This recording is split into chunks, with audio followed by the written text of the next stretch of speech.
Marcus and Lee were like two peas in a pod since they were toddlers.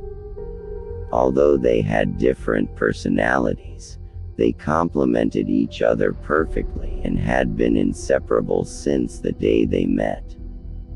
It was a dark and spooky night in their small town, and the two boys decided to brave the night and explore the nearby forest. Little did they know that the forest was haunted, and they were about to have a terrifying encounter beyond their worst nightmares. As they were walking, they heard strange whispers and shrieks coming from the darkness.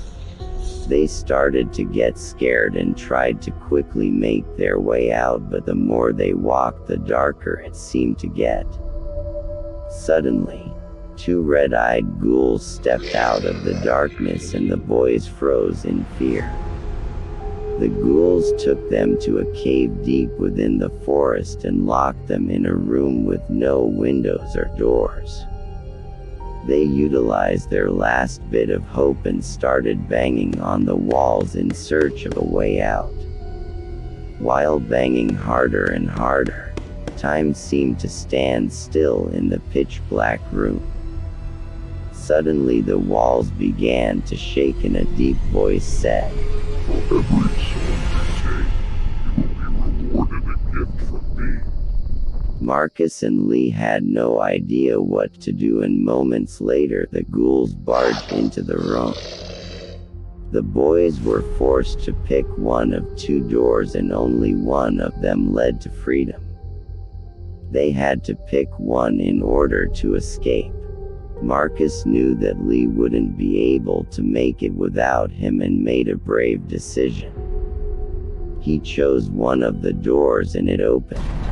The other door was revealed to be a portal to the underworld.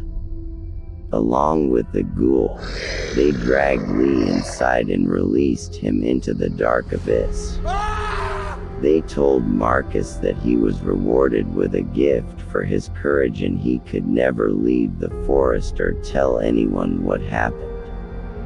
Marcus returned back to the town and kept his promise never to tell anyone about the event.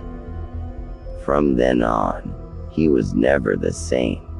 He was living in anguish and remorse for sacrificing his best friend in order to save his own life. The people later found out that the forest was inhabited by the ghouls, and the missing people were nowhere to be found. No one knows if Marcus is still alive or what happened to Lee deep within the darkness. That night, the two best friends were lost forever in the depths of a horror story.